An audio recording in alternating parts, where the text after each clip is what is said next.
Well, because we like to do road trips and take our e-bikes and enjoy riding them, I thought for today we would give you our top 10 tips for vacationing to go ride your e-bike. So stick around.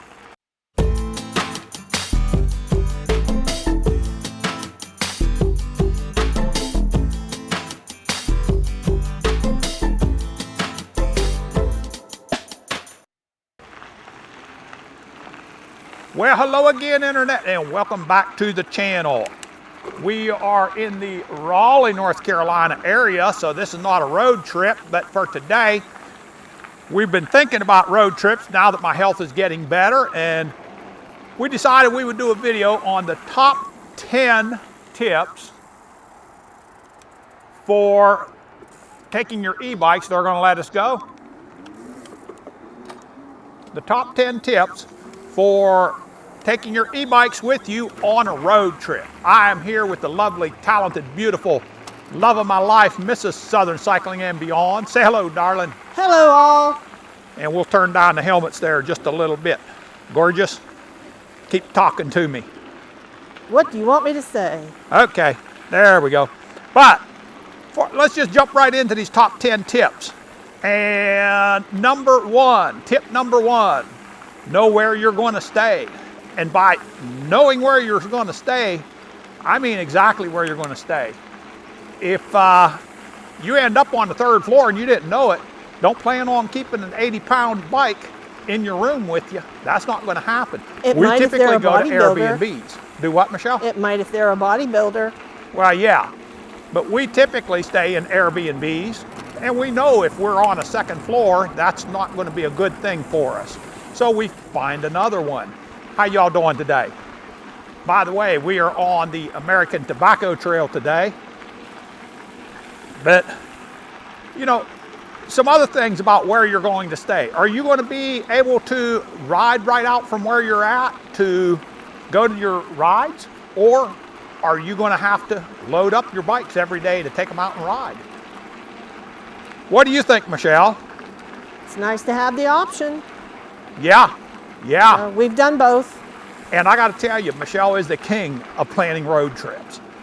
So tip number 2, get a heavy-duty e-bike rack. Nothing more frustrating than heading out and finding out your e-bike hitch or your rack is failing you. We have been that route one time before. We learned, it was wobbling so bad, it was like watching a bobblehead with two e-bikes. We turned around 5 minutes after we left. And yep. We ended up fixing it and taking that ride, but yeah. Tip number 3, plan your routes. And I mean, have them able to where you can navigate them. Now, there is a catch to this. There are some places you would not need to do this. How you doing, puppy? You're okay, puppy. How you doing? You're okay, pup. There are some places you wouldn't have to do this. Places like when we went to the Greenbrier River Trail. You know, there's really one trail. You take it one day one way and the other way the next day. You don't have to really navigate that. But when we did places like Charlotte, Richmond, these kind of areas, you can tie together shorter trails and make you a beautiful loop throughout the city. And you know you're going to be able to make it safely.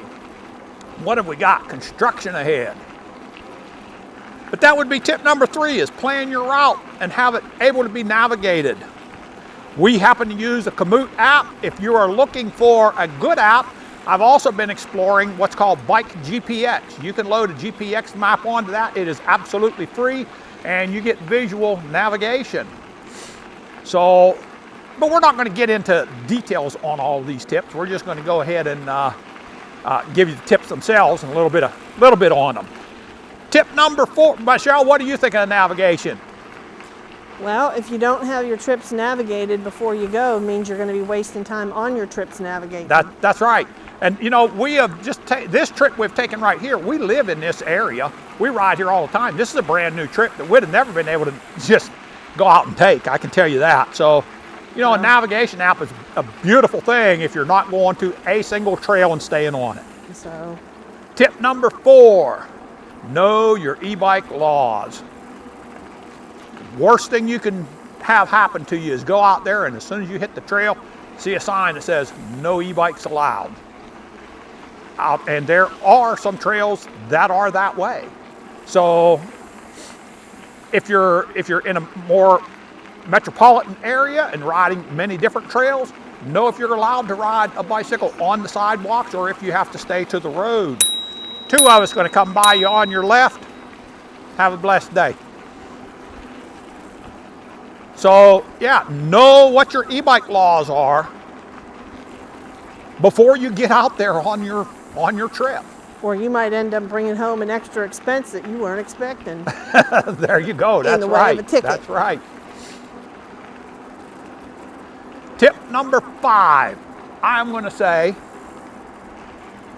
do pre-trip maintenance. Pre-trip maintenance would be, I remember one video where I was trying to get my bike put together when we had less than 24 hours to get going on our trip. But there's 4 points you really need to check. Your tires, your brakes, your drivetrain, and then go through all the bolts on your bike. Make sure that they're all snugged down. If you check them 4 things, you are probably going to be in pretty good shape to go ahead and make your trip a successful one.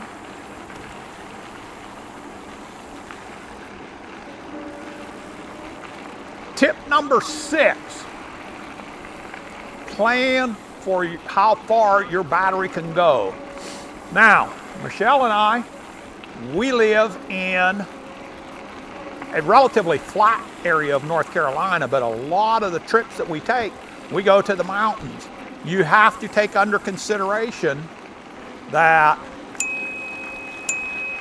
2 of us on your left, you have to take under consideration that if you are a flatlander and you're going to mountains, you're going to get less mileage. Make sure when you are planning out your routes that your bike can make it. Keep those things in mind.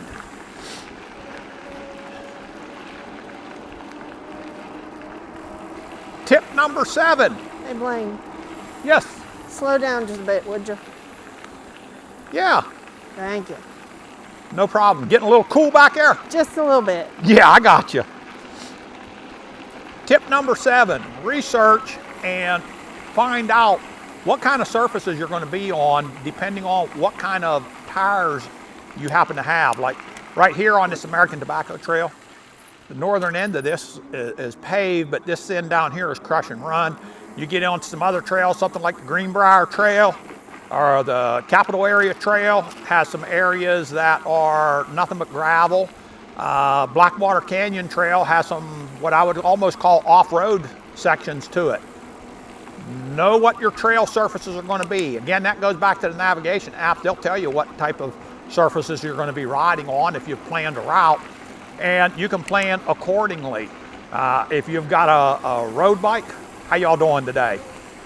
If you've got a road bike, you know, you may not be too good off in real sandy, real loose crush and run or gravel, that type of thing right there. If you have a off-road bike like my Yamaha mountain bike, that's going to make it a little rougher on paved areas, even though that's like my backup bike. That would make it a little rougher there. A gravel tire would be pretty good all-around tire. And a lot of what these fat tire e-bikes have are pretty decent all-around tires. Tip number 8, you know, we have kind of run into this on this particular year because we've got out of the habit of going on road trips with some health issues. And so I want to say, have a checklist of everything you need. Have a checklist of what you need to take for your bikes. Have a checklist of what you need to take for yourselves. Are you taking food with you? Or are you going to plan on buying all your food along the way? You know, have a checklist of everything. What do you think there, Michelle? How y'all doing today? What do you think there, darling? I'm the queen of lists. What's that? I'm the queen of a list. Yeah, you are the queen of lists. But the other thing is, you want to make your list before your trip, the day before your trip. Yes, don't do it, you know, 12 hours before you're getting ready to go. have your list planned out weeks ahead of time, and then you can just check off the items that you need. And the reason I say we've done it, because we got out of the mindset of taking road trips there for a decent little bit this year. Wow. And so as we're planning them, we're thinking, oh, you know what? This is something we always take. Chargers for your batteries. We happen to take a second set of batteries for our bikes, so that if we don't have an opportunity to charge them, we have a second battery. That's always a good thing to have with you as well. So, well, I just got done with my road trip, and yeah, so. and it wasn't a e-biking road trip. No. But it was a road trip that Michelle had taken. So, yeah, make sure you have a checklist of everything that you happen to need. Tip number 9. I've been saying this entire ride, man, I'm pretty cool. Maybe I should have put this on my checklist. Have clothing for inclement weather. It's cooler today than what I thought it was. And have safety gear. Nothing can ruin a road trip more than a concussion because you decided not to use your helmet. And I'm not going to bash people and tell you, use a helmet all the time, use the helmet all the time. You know, I don't always wear one. Matter of fact, I used to never wear them. Make sure you take a first aid kit. Yeah, have a little first aid kit with you. Again, that's part of the checklist. But have clothing with you. You know, again, we're in eastern North Carolina. A lot of times we go to the mountainous areas, and it might be an average of 25 to 30 degrees cooler there than it is where we're living at. Be prepared for that kind of thing.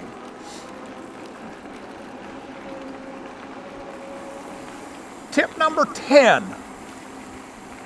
I'm going to say tip number 10 would be have some repair tools and some repair knowledge with you. A flat tire can totally ruin a trip if you don't have anything to fix it with, or you don't have any knowledge of how to fix it.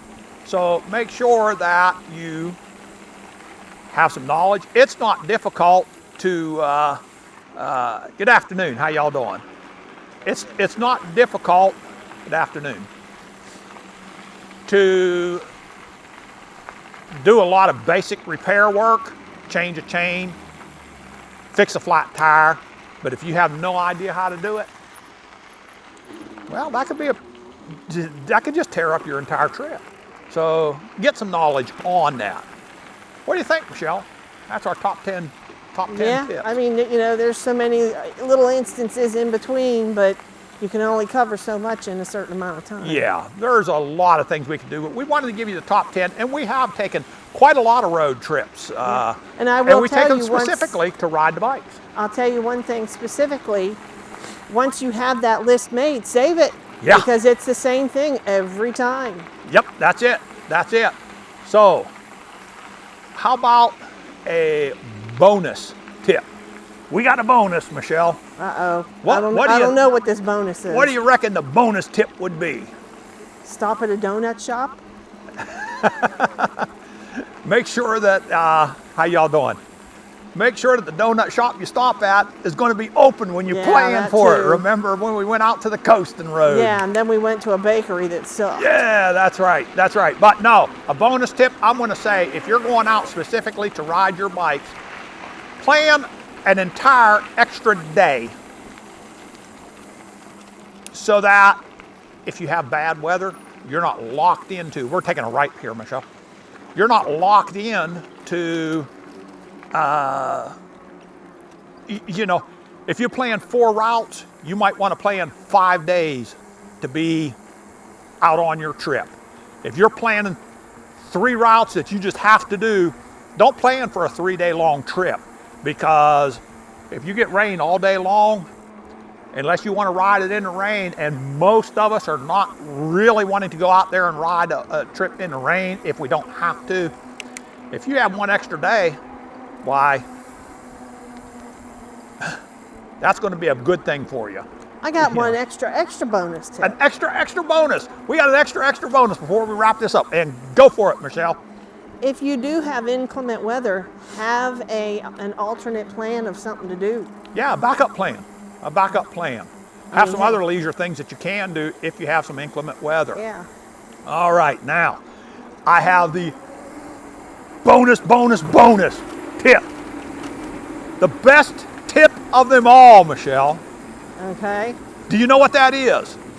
Well, if I did, I'd be probably saying something. The best tip of them all is to make sure that you hit that subscribe button so that you don't miss all this great content, and hit that bell. So, with that being said, what do you think, darling?